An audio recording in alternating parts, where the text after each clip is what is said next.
दोस्तों आज की इस वीडियो में बात करूंगा कि आप लोग अपने मोबाइल फोन से अपने पीएफ का बैलेंस कैसे चेक कर पाएंगे कि हमारे पीएफ अकाउंट में कितना बैलेंस पड़ा हुआ है। ठीक है, तो इसके लिए आपको करना कुछ नहीं, आप लोग अपने मोबाइल फोन से चेक कर पाएंगे। देखिए आपको आना है गूगल में, ठीक है, गूगल पे सर्च करना है ईपीएफओ। ठीक है, जो ही आप ईपीएफओ सर्च करोगे तो ये पहले नंबर पर यूएन पोर्टल करके आएगा, इस पर आप क्लिक कर देंगे तो कुछ इस प्रकार का इंटरफेस आपके सामने आएगा। ये एक अलर्ट का पॉपअप आएगा, इसको आपको ओके कर देना है। देन दोस्तों इस प्रकार से आपको ये लॉगिन करने का ऑप्शन आएगा, तो इसमें आप लोगों को अपना यूएन नंबर डाल देना है। और दोस्तों देखिए यूएन नंबर डालने के बाद अपना पासवर्ड डाल के साइन इन पर क्लिक कर देना है। ठीक है, जो ही आप साइन इन कर देंगे तो ये साइन इन हो जाएगा। तो चलिए मैं यहाँ अपना यूएन नंबर डालकर साइन इन करता हूँ। तो दोस्तों देखिए मैंने अपना यूएन नंबर और पासवर्ड डाल दिया, फिर साइन इन पर क्लिक करता हूं। अगर आपको नहीं पता अपना यूएन नंबर और पासवर्ड तो आप लोग यहां से पता भी कर सकते हो। उसके लिए मैं अगली वीडियो बना दूंगा कि कैसे आप अपना यूएन नंबर पता कर सकते हो। ठीक है, तो मैं साइन इन पर क्लिक करता हूं तो ये थोड़ा सा लोडिंग होगा और ये हमें एक नए पेज में डायरेक्ट करेगा। ठीक है, थोड़ा सा इसे लोडिंग होने देते हैं और ये देखिए इस प्रकार से ये नया पेज खुलकर आ जाएगा और ओटीपी भेजी गई। ठीक है, यहाँ देखिए बोला गया कि OTP has been sent register mobile number, जो आपके मोबाइल नंबर रजिस्टर हुआ था ना तो वही मोबाइल नंबर पर ओटीपी भेजी गई। ठीक है, तो देख लीजिए आपका यहाँ लास्ट के 4 डिजिट भी दिए रहेगा मोबाइल नंबर का, तो यहाँ दिया गया है। ठीक है, ओटीपी आईडी भी दिया रहेगा।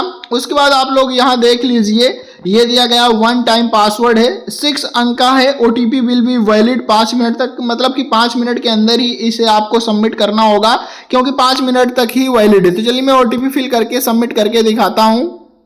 तो दोस्तों देखिए मैंने ओटीपी फिल कर दिया, उसके बाद सबमिट कर देता हूं। जो ही दोस्तों सबमिट करूंगा तो आप लोगों की ईमेल आईडी भी आ जाएगी कि जिस ईमेल आईडी को आपने लगा रखा है। और उसके बाद देखिए यहाँ आप लोगों को कुछ इस प्रकार से इंटरफेस आएगा। दोस्तों ये ऑप्शन तभी आएगा जब आपका 2-4 महीने हो जाएगा पीएफ बैलेंस नहीं चेक करेंगे, तब ये आता है, अपडेट करना पड़ता है। तो इसमें आप अपना पुराना पासवर्ड डालेंगे और आपको एक नया पासवर्ड क्रिएट करना पड़ेगा। तो मैं यहाँ नया भी डाल देता हूँ और पुराना भी, उसके बाद मैं अपना नया पासवर्ड क्रिएट कर लेता हूँ। और आप सभी को करना है। अगर दोस्तों आप चेक करते रहते हैं बीच बीच में तो ये ऑप्शन नहीं आता है, ठीक है, डायरेक्ट खुल जाता है। तो देखिए यहाँ गेट आधार ओटीपी पर क्लिक करना होता है। जो ही आप डाल देंगे मतलब अपना पुराना वाला पासवर्ड और नया वाला, उसके बाद गेट आधार ओटीपी पर क्लिक करेंगे ना तो आपके आधार नंबर पर एक ओटीपी जाएगी। तो दोस्तों देखिए श्योर हो जाएगा, गेट आधार पर क्लिक करेंगे तो ओके कर देना है। ठीक है, अपना नया पासवर्ड भी आप बना सकते हैं। उसके बाद देखिए मैंने अपना नया पासवर्ड यहाँ अपडेट कर लिया है। फिर एक ओटीपी सेंड की जाएगी आपके आधार नंबर पर, तो यहाँ ओटीपी फिल कर देना है। तो दोस्तों देखिए यहाँ मैंने आधार ओटीपी को फिल कर दिया। उसके बाद चेंज पासवर्ड पर क्लिक कर देता हूं तो मेरा पासवर्ड जो है वो चेंज हो जाएगा। आप भी इस प्रकार से अपना पासवर्ड चेंज कर सकते हैं। ठीक है, मतलब कि लगे हाथ 2 काम हो चुका है। अब क्लिक हियर टू लॉगिन पर क्लिक कर देना। यहाँ आप ऑप्शन रहेगा क्लिक हियर टू लॉगिन का, तो क्लिक हियर लॉगिन के ऑप्शन पर आप क्लिक करके इसमें लॉगिन हो जाएंगे और ये फिर से वही पेज आ जाएगा। अब ठीक है दोस्तों देखिए मैंने पासवर्ड चेंज किया। अगर 2-4 महीने हो जाते हैं, अगर आप लोग अपना पीएफ अकाउंट का बैलेंस चेक करते हैं तो पासवर्ड भाई बदलना पड़ता है। अब देखिए आप अपना यूएन नंबर डालेंगे और पासवर्ड डालेंगे, फिर साइन इन करेंगे क्योंकि यहीं से दिक्कत होती है लोगों को और अपना पीएफ का बैलेंस नहीं चेक कर पाते हैं क्योंकि वो एक बार में लॉगिन करते हैं, लॉगिन हो जाते हैं, फिर बोलते हैं आगे का प्रोसेस नहीं हो रहा। तो भाई आपको पासवर्ड चेंज करना पड़ता है। ठीक है, तो चलिए मैंने पासवर्ड चेंज कर लिया है, फिर इसे लॉगिन कर लेता हूं। तो दोस्तों देखिए मैं फिर से साइन इन करता हूं और दोबारा से ओटीपी आएगा। ठीक है, तो ये दोस्तों देखिए साइन इन मैं जो ही कर देता हूं तो ये ओटीपी फिर से भेजा जाएगा हमारे मोबाइल नंबर पर। तो दोस्तों देखिए ये ओटीपी फिर भेजी गई, तो ओटीपी भाई मैं यहाँ फिल कर देता हूं। तो दोस्तों देखिए ओटीपी फिल हो चुकी है और मैं इसे सबमिट कर देता हूं। जो ही दोस्तों मैं इसे सबमिट करूंगा तो देखिए एक नए पेज में हमें डायरेक्ट कर देगा और फिर दोस्तों ओके कर देते हैं यहाँ। ठीक है, जो ही आप ओके करेंगे तो इस प्रकार से आपका नेम दिया रहेगा, मेंबर प्रोफाइल आपकी दी रहेगी। ठीक है, आपका नाम, डेट ऑफ बर्थ सब कुछ दिया रहेगा। ठीक है, इस प्रकार से ये एक ऑप्शन आ जाएगा। अब यहाँ आपको क्या करना है मैं वो आपको बता देता हूँ।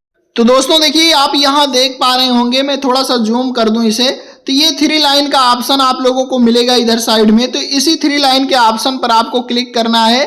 देन दोस्तों जो ही आप 3 लाइन के ऑप्शन पर क्लिक करोगे तो इसमें देखिए व्यू का ऑप्शन आपको दिखाई देगा, मतलब 4 ऑप्शन दिए रहेंगे, होम, व्यू, मैनेज अकाउंट। तो आपको व्यू वाले ऑप्शन पर क्लिक करना है। देन आपके सामने इस प्रकार का इंटरफेस ओपन होकर आ जाएगा। इसमें कई ऑप्शन रहेंगे, मतलब कि 4 ऑप्शन इसमें भी रहेगा। तो व्यू के ऑप्शन में जो ही क्लिक करोगे तो इसमें पासबुक लास्ट में ऑप्शन रहेगा, पासबुक वाला ऑप्शन। तो पासबुक वाले ऑप्शन पर आपको क्लिक कर देना है। देन दोस्तों जो ही आप पासबुक वाले ऑप्शन पर क्लिक करोगे तो फिर से यहाँ आपको अपना यूएन नंबर डालना है और अपना पासवर्ड डालना है। उसके बाद दोस्तों ये कैप्चा को यहाँ फिल कर देना, फिर साइन इन पर क्लिक करना है। चलिए इतना क्लिक मतलब करके आपको दिखा देता हूँ। तो दोस्तों देखिए मैंने सब कुछ फिल कर लिया। अब देखिए साइन इन पर जो ही आप क्लिक करोगे ना तो कुछ इस प्रकार का इंटरफेस आ जाएगा आपके सामने, मतलब आपका बैलेंस आ जाएगा। तो यहाँ आप लोग देख पाएंगे कि ईपीएफ कंट्रीब्यूशन समरी करके ये रहेगा। आप लोग देख पाएंगे आपका जो टोटल अवेलेबल बैलेंस रहेगा यहाँ दिखाई देगा। तो मेरा देख लीजिए यहाँ इतना बैलेंस है, आपका कितना दिखा रहा है वो दिखाई देगा। आप किस कंपनी में काम कर रहे हैं बहुत जगह तो ये भी दिखाई देगा, ठीक है। तो इस प्रकार से आप लोग देख पाएंगे एम्प्लॉयर शेयर ये रहेगा और एम्प्लॉयर शेयर करके दो ऑप्शन रहेगा, ठीक है। एम्प्लॉय शेयर और एम्प्लॉयर शेयर आप दोनों मिलाकर आपका टोटल बैलेंस रहेगा, ठीक है। इस प्रकार से आप अपना सब कुछ देख पाएंगे। तो यहाँ आप लोग अपना और नीचे आएंगे तो आप देख पाएंगे किस कंपनी में काम करते हैं वो भी दिया रहेगा, सब कुछ दिया रहेगा। तो आप लोग बहुत ही आसान तरीके से घर बैठे अपने मोबाइल फोन से इस प्रकार से अपने पीएफ अकाउंट का बैलेंस चेक कर सकते हैं, ठीक है। तो दोस्तों मैंने आपको कंप्लीट जानकारी दे दी कि अगर आपका चेक नहीं हो रहा है तो कैसे भाई आप लोग अपना बदल सकते हैं पासवर्ड, और पासवर्ड बदल करके आप अपना पीएफ का बैलेंस कैसे चेक कर पाएंगे। तो अगर यह जानकारी आपको तनिक भी पसंद आई तो वीडियो को लाइक करके, चैनल को सब्सक्राइब करके वीडियो को ज्यादा से ज्यादा शेयर जरूर करना। धन्यवाद दोस्तों।